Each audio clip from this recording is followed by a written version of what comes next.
Court से वो free नहीं होते हैं तब तक उनको जेल में होना चाहिए। और ये आदमी यहाँ का उप मुख्यमंत्री बनकर बैठा हुआ है। तो मैं यहाँ के मुख्यमंत्री से और बिहार के माननीय राज्यपाल से ये अनुरोध कर रहा हूं कि हत्या का आरोपी, हत्या का अभियुक्त सम्राट चौधरी, राकेश कुमार उर्फ सम्राट चौधरी उर्फ सम्राट कुमार मौर्य आज संवैधानिक पद पर बैठे हुए हैं। ये देश के संविधान का, देश के विधि विधान का इससे बड़ा अपमान नहीं हो सकता है कि जिस व्यक्ति को जेल में होना चाहिए वो आदमी यहाँ का उप मुख्यमंत्री बना हुआ है। तो मुख्यमंत्री नीतीश कुमार सीधे इस पर कार्रवाई करें। नहीं करेंगे तो कल परसों में हम लोग राज्यपाल के पास डेलीगेशन लेकर जाएंगे, सिर्फ बर्खास्तगी के लिए नहीं, सम्राट चौधरी के गिरफ्तारी के लिए। पूरा समझिए, मैं कैमरे पर कह रहा हूं, सम्राट चौधरी हत्या के अभियुक्त है, जेल से फर्जी डॉक्यूमेंट निकाल कर बाहर निकले हैं। या तो इनको बर्खास्त करके गिरफ्तार कीजिए और नहीं तो देश में जितने लोग हत्या किए हैं उनको भी जेल से छोड़ दीजिए। ये हालात है, ये डॉक्यूमेंट है आपके सामने। ये सम्राट चौधरी का इलेक्शन एफिडेविट है जिसमें 2020 में उन्होंने अपने आप को 51 साल का बताया है। उसके मुताबिक 1995 में वो 26 साल के थे और कोर्ट में इस आधार पर इनको बरी किया गया है कि ये 15 साल के बालक हैं। तो ये बता दें कि ये हत्या के आरोपी हैं। इन्होंने जो सर्टिफिकेट दिया है वो ठीक है कि नहीं है। बाकी ये भाई साहब जो घोटाला किए हैं अपने डिग्री उग्री में तो बहुत छोटी बात है। आज की प्रेस कॉन्फ्रेंस सीधी हम लोग मांग कर रहे हैं, सम्राट चौधरी को हत्या के अभियुक्त है, 6 हत्या के अभियुक्त हैं, उनको गिरफ्तार कीजिए और नहीं तो बिहार में जितने लोग पर अभियुक्त जिनको बनाया गया उनको सबको छोड़िए। इस देश में अलग अलग कानून नहीं हो सकता है। और ये गृह मंत्री के साथ घूम रहे हैं। मोदी जी को हम लोग कल पत्र लिखेंगे कि आपके पार्टी का नेता, जितने लोग भाजपा के समर्थक हैं, भाजपा के जितने लोग नेता हैं, कार्यकर्ता हैं, वोटर हैं, आपके जरिए से सबको बता रहा हूं, मेरे भाई एक बार अपने दिल पर हाथ रखकर सोचो, जिस व्यक्ति पर 6 लोगों की हत्या का आरोप है, जो व्यक्ति 6 लोगों की हत्या का अभियुक्त है, उसको तुम अपना नेता बनाकर बिहार का उप मुख्यमंत्री बनाए हो और तुम अपराध की बात करते हो, तुम जंगल राज की बात करते हो। तो सम्राट चौधरी को अभी के अभी पद से इस्तीफा देकर पुलिस को अरेस्ट करना चाहिए और अगर पुलिस अरेस्ट नहीं करती है तो हम लोग कोर्ट में मूव करेंगे, कोर्ट के संज्ञान में बात को लाएंगे कि साहब ये बताइए कि कैसे आपने इनको बेल दिया है, कैसे इनको आप समाज में बाहर रहने की अनुमति दे रहे हैं। और सम्राट चौधरी की अंतिम बात इनके अपराध की गाथा की, सिर्फ हत्या के अभियुक्त नहीं है, बिहार में पुरानी पत्रकारिता करने वाले लोग, आपने शिल्पी गौतम के रेप और हत्याकांड की कहानी सुनी होगी। आपने सुना होगा कि लालू जी के जंगल राज का जब चरम सीमा था, जितनी यहाँ माताएं बहनें हैं, जो पढ़े लिखे लोग, समझदार लोग हैं, स्वच्छ छवि वाले बिहार में रहने वाले लोग हैं, याद कर लीजिए शिल्पी गौतम रेप और मर्डर केस, जिसमें एक डॉक्टर के लड़के को और शिल्पी गौतम के साथ ऐसा आरोप लगा था कि उनके साथ सामूहिक बलात्कार और उसके बाद उनकी हत्या कर दी गई थी। साधु यादव पर उसका आरोप लगा था, बड़ी हंगामा हुआ, सीबीआई में केस गया। मैं आपके माध्यम से आज पूछ रहा हूं कि क्या अभी के उप मुख्यमंत्री सम्राट चौधरी उर्फ राकेश कुमार उर्फ सम्राट कुमार मौर्य उस केस में संदिग्ध अभियुक्त के तौर पर नामजद थे या नहीं थे, ये प्रेस में वो बता दें, उसके बाद हम उसका डॉक्यूमेंट आपको जारी करेंगे कि इनका सीबीआई ने इनको अभियुक्त के तौर पर इनकी जांच की थी कि नहीं, उस मुकदमा में इनको नामजद संदिग्ध बनाया गया था कि नहीं। ये सीधा आपको बता रहे हैं, ये आए और ये पूरा केस तब के भाजपा के नेता सुशील कुमार मोदी जी ने उठाया था और तब सम्राट चौधरी यही साधु यादव और राजद के गैंग के हिस्सा थे। और अब वो बता दें, हम इतना ही बोल रहे हैं, अभी से भी गांधी जी ने कहा है गलती हो गई तो आकर माफी मांग लो, आकर बताइए कि उस केस में आप अभियुक्त के तौर पर आपको सीबीआई ने आपकी जांच की थी कि नहीं की थी, आपके सैंपल टेस्ट लिए गए थे कि नहीं लिए गए थे, आपके उस घटना में क्या संलिप्तता है नहीं है ये बताइए। उस केस में आपको बता देते हैं लालू जी का प्रभाव था, साधु यादव को बचाने के लिए केस को बंद कर दिया गया, लेकिन वो केस खत्म नहीं हुआ। पटना के एक एक आदमी को याद है वो घटना। तो अब राकेश कुमार बताएं, आज के सम्राट चौधरी बताए कि उस केस में इनकी भूमिका क्या थी, उसमें ये नामजद थे कि नहीं थे, और थे तो इन्होंने इसको डिस्क्लोज क्यों नहीं किया। अब आज का घोषणा खत्म। मैंने अपनी बात बताई कि हमारे पास पैसा कहां से आया है, कितना किसने दिया, कितना टैक्स भरा, और जो पैसा बचा उसका मैंने क्या किया। दूसरी बात मैंने अशोक चौधरी को बताया।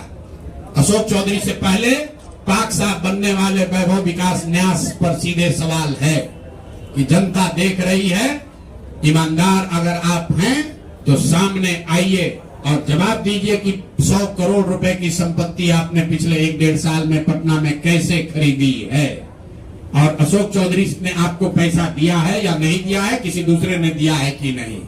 तीसरी बात मैंने कही कि अशोक चौधरी पर 200 करोड़ का हमने बताया है, 200 करोड़ का बेनामी संपत्ति खरीदने का आरोप लगाया है। आज अशोक चौधरी ने शायद ये कहा है कि अब वो कानूनी दाव पे छोड़कर राजनीतिक लड़ाई लड़ेंगे। इससे बात नहीं बनेगी।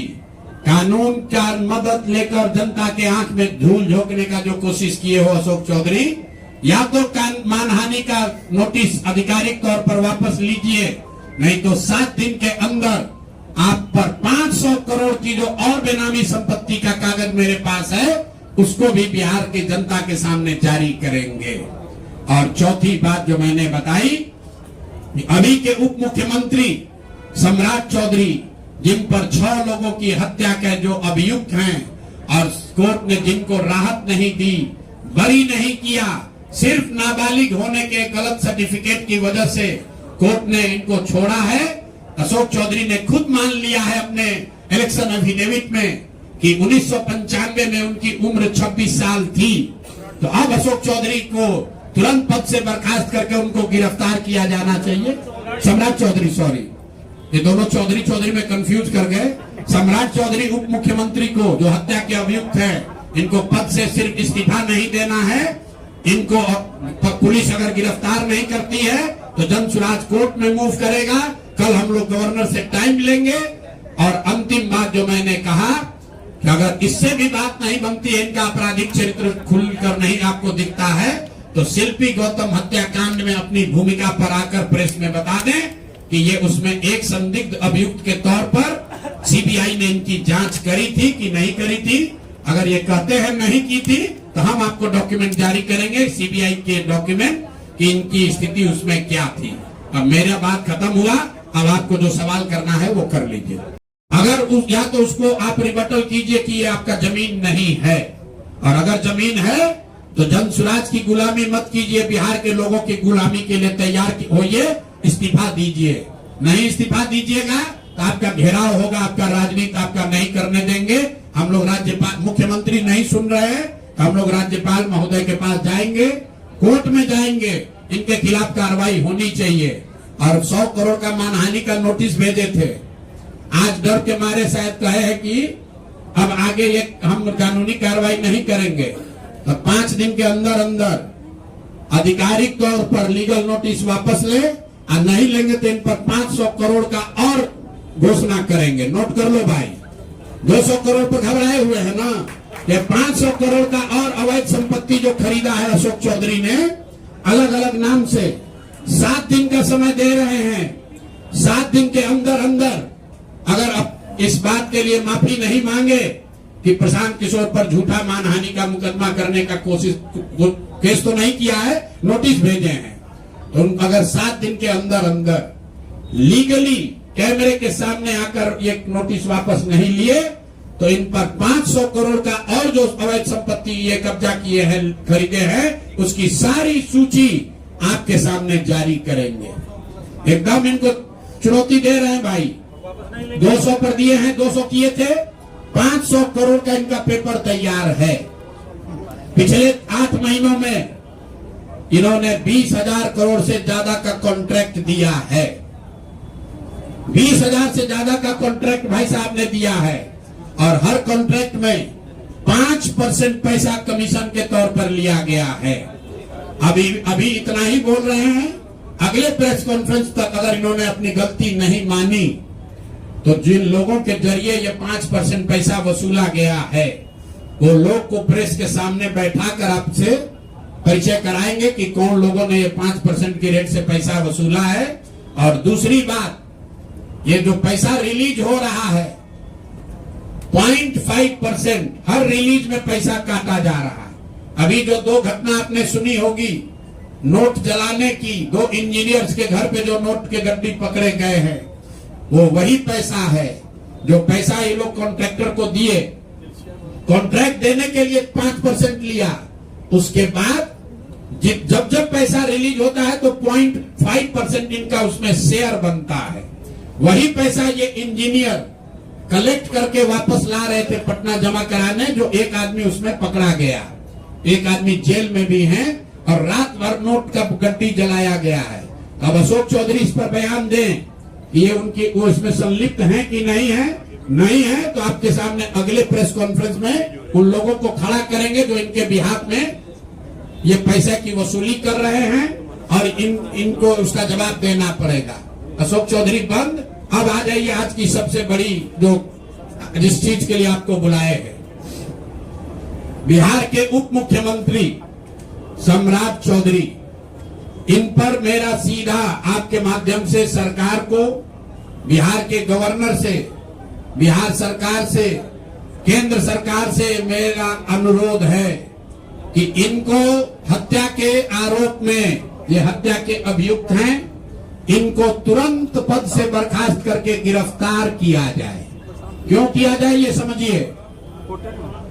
तारापुर में 1995 में 7 लोगों की जो हत्या हुई, और 7 मारे जाने वाले लोग कुशवाहा समाज के लोग थे। ये बिहार में जाति की राजनीति करने वालों के लिए सबक होना चाहिए।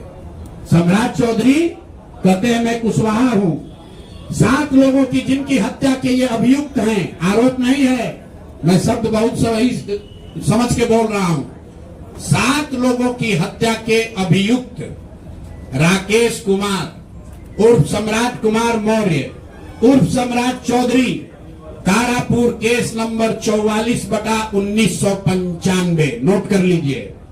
44/1995 में 7 लोगों की हत्या हुई, उसमें ये अभियुक्त हुए, और जो केस है चीफ जुडिशियल मजिस्ट्रेट को 24/4/1995 को इन लोगों ने डॉक्यूमेंट सबमिट किया। बिहार विद्यालय परीक्षा समिति का एक एडमिट कार्ड सबमिट किया, जिसमें बताया गया कि KNVMH सम्राट, ये स्कूल का नाम है, कुमार सर एक स्कूल का नाम है, जहां से ये एडमिट कार्ड इशू हुआ है। सम्राट चंद्र मौर्य, पिता का नाम Shakuni Chaudhary, date of birth 1/5/81, result fail, number आया 268, कैटेगरी प्राइवेट। ये सुप्रीम कोर्ट का डॉक्यूमेंट है जो सम्राट चौधरी ने जमा किया है, जिसमें ये बताया है इनका डेट ऑफ बर्थ 81 है, उसके हिसाब से 95 में चीफ जुडिशियल मजिस्ट्रेट ने नाबालिग होने के नाम पर इनको वहां से राहत दी। इनको जेल से निकाला गया क्योंकि ये 15 साल के थे, और कानूनन 18 साल से कम उम्र के बच्चे को अभियुक्त के तौर पर जेल पर नहीं रखा जा सकता था।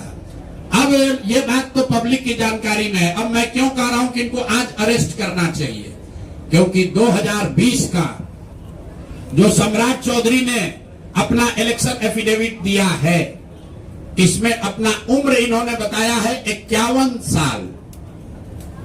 ये सम्राट चौधरी का इलेक्शन एफिडेविट है। इन्होंने अपना उम्र बताया 2020 में 51 साल। इसका मतलब है कि 2020 माइनस 26 तो 1995 में इनका उम्र था 25 साल, 26 साल।